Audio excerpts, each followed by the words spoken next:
supaya nur terjaga. Di situ untuk menutup aurat dan banyak sekali surat An-Nur itu.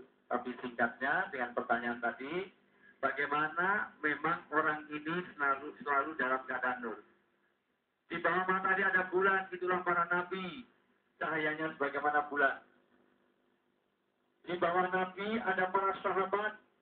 Ashabi kan nujum bi'aitum ihtadaitum. Nah, sahabat-sahabatku sebagaimana bintang-bintang di langit. Dari mana saja kamu mengikutinya, kamu dapat hidayah. Di bawah para sahabat ada tabi'in, imam-imam madhab. Itu adalah cahaya-cahaya Merkuri. Lampu-lampu yang terang benderang. Di bawah lampu-lampu itu tentu ada lampu-lampu yang lain adalah para ulama. Maka al-ulama warasatil anbiya. Ulama ini adalah waris-warisnya para nabi. Maka untuk nur itu ada satu, kita harus punya walijah, yaitu tempat bergantungnya masalah, yaitu para ulama-ulama. Wong kang soleh kumpulono, kumpul dengan orang-orang yang soleh, berkumpul dengan orang baik, itu menjaga nur. Yang kedua, menjaga bi'ah yang hasanah, supaya nurnya itu bagus. Dengan bi'ah yang hasanah, sampai Rasulullah mengatakan menciptakan nur dalam rumah tangga di mana? Nawiru buyutakum bitilawatil Quran, nawiru buyutakum bikiraatil Quran.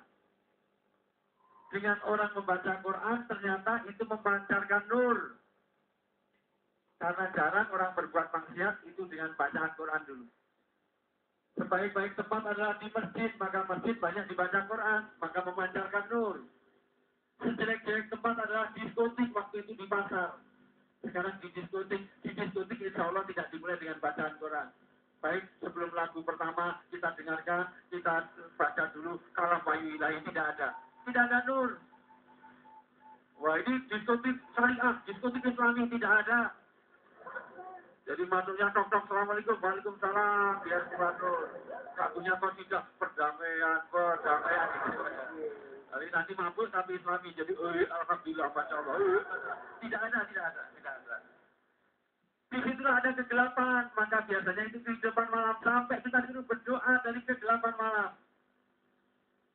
Maka biasanya di waktu dalam kegelapan, di dalam persembunyian tanpa nur, itu mudah untuk berbuat. Maka istilahnya dugem.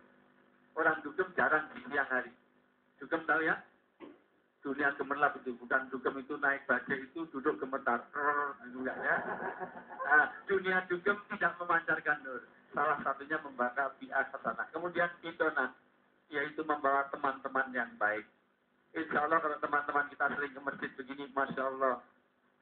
Salah satu polisi kalau masih mau masuk ke masjid, itu polisi yang akan dapat berkah manfaat dunia sampai akhirat. Mudah-mudahan diikuti oleh semua aparat, semua instansi, semua orang di Indonesia. Ini untuk menghadirkan dulu.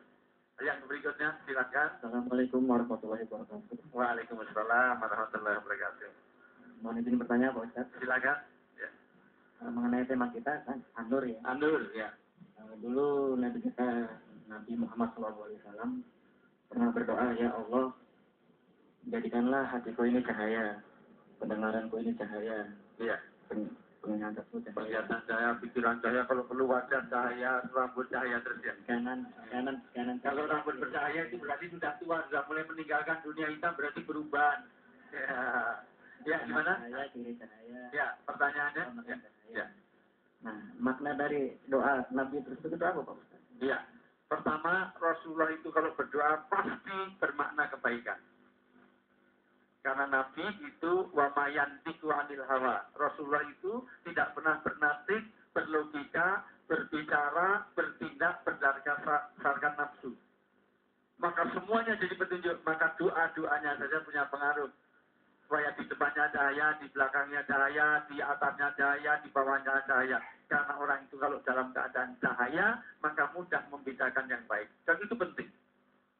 Karena hidup ini sering, kita itu gelap, bukan gelap dalam surat Al-Hajj ayat 46. Orang itu kadang-kadang buta, bukan buta matanya, tapi buta hatinya. Maka Rasulullah berdoa, jadikan depan kami itu cahaya, belakang kami cahaya, atas kami cahaya, bahkan di seluruh anggota tubuh kita cahaya, maka orang memancarkan aura yang positif. Dan itu kita panjatkan terus. Mudah-mudahan kita termasuk di dalam. Setan mengajak, sini nanti tersinggung. Setan mengajak, gitu ya. Setan mengajak kepada hal yang jelek, sementara malaikat ya, malaikat mengajak kepada yang baik. Dan bagaimana orang itu sudah baik? Di sisi lain juga ada nafsu. Inna nafsa lamaratun bisu. Nafsu itu cenderung yang jelek-jelek. Maka setiap orang mau berbuat baik, yang dibayangkan susahnya. Tapi kalau mau berbuat jelek, yang dibayangkan senangnya. Orang besok pagi puasa, sekarang sudah adrenalinnya bekerja. Wah, besok pagi puasa, jam 2 lemes-lemesnya, jam 3 ngantuk-ngantuknya, jam 4 lapar-laparnya, jam 5 bingung cari bukanya. Puasanya masih besok pagi, tapi laparnya mulai hari ini. Belum puasa, sekarang juga sudah merasakan lapar. Orang kalau mau haji, haji itu mahal. Karena itu amal baik. Tapi kalau mobil murah. Nyatanya ada nggak orang yang sudah punya mobil, tapi belum haji, ada nggak? Jawab sendiri ya itu orangnya. Jelas itu ya. Karena itu kadang-kadang kita sering begitu. Artinya apa? Nafsu itu senantiasa begitu. Tapi kalau amal dunia, amal maksiat yang dibayangkan senangnya. 2 minggu piknik, senangnya mulai hari ini. Wah, 2 minggu lagi piknik, aku jajar pacarku. Kalau bisa belok kiri, aku ambruk kanan. Kalau bisa belok kanan, ambruk kanan lagi, sampai sana Teletubbies, tinggi, rara berpelukan. Pikniknya masih 2 minggu, senangnya mulai hari ini. Maka nafsu, tapi apa semua nafsu begitu? Kalau nafsu itu ada nur, maka tidak seperti itu. Karena ada kata illa marofi, ada kasurnya, ada pembatasnya. Kecuali nafsu yang dirahmati Allah. Salah satunya perlu pembiasaan. Sesuatu kalau dibiasakan, nanti menjadi kebaikan. Maka Rasulullah mengatakan, supaya anak itu biasa dalam kebaikan, nur Allah biasa ada pada anak, umur 7 tahun diajak sholat. Kalau 10 tahun masih susah sholat, suruh ngapain? Pukul, bukan dipukuli. Kalau dipukuli itu KDRT. Dipukul penjerangan, dicewer. Perlu pembiasaan. Dulu, semua orang nggak biasa pakai sepatu itu lecet. Tapi kalau sudah pakai sepatu, biasa pakai sepatu, nanti kalau jalan, nggak pakai sepatu, malah lecet. Maka yang dulu jadi beban, sekarang jadi pelepas beban. Orang biasa nggak pakai kerudung, suruh pakai kerudung, melorot terus. Tapi begitu biasa pakai kerudung, suruh jalan-jalan ke mall, pakai tank top, pakai minimalis, pakai you can see, I can use. Ada kok orang itu sampai pakai pakaiannya sudah seksi, begitu rupa, ketatnya begitu rupa, malah ditulis try me. Terus belakangnya sale. Karena sudah biasa pakai seksi, suruh pakai kerudung, maka dibiasakan. Pembiasaan itu penting. Orang kalau sudah biasa sholat, maka nanti nur biasa ada pada diri kita. Orang biasa dalam gelap, nanti kalau terang, nggak nyaman. Orang biasa terang, kegelapan juga nggak nyaman. Maka perlu pembiasaan. Namanya takwid atau pembiasaan. Masyarakat sipil suruh bertindak seperti polisi, berat. Disiplin begitu rupa, upacara segala berat. Karena apa? Belum biasa. Maka pembiasaan itu menjadikan orang mudah untuk berbuat baik. Maka nur itu bisa jalan dengan pembiasaan selain doa tadi. Di samping perlu bimbingan, yaitu perlu makrifat, yaitu perlu ilmu. Mengaji seperti ini bagian dari kita memahami dengan paham sesuatu, nanti akan mudah untuk beramal baik. Orang kadang-kadang tidak mau melakukan sesuatu karena dia tidak tahu pentingnya sesuatu. Dengan dia tahu ilmu, maka dia tahu pentingnya sesuatu.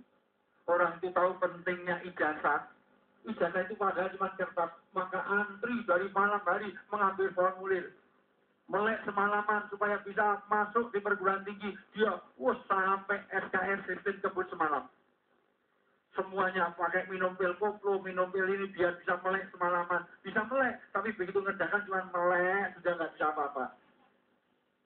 Karena dia tahu pentingnya ijazah. Padahal kalau dia tahu ijazah buat sendiri, dicap sendiri, pakai foto sendiri, kalau perlu profesor, doktor, SH, M.Hum, SOS, apalagi Al-Haq, Almarhum, apa silahkan di rumahnya. Bisa saja kita bikin diri, tapi karena tahu pentingnya ijazah, maka usahakan begitu rupa.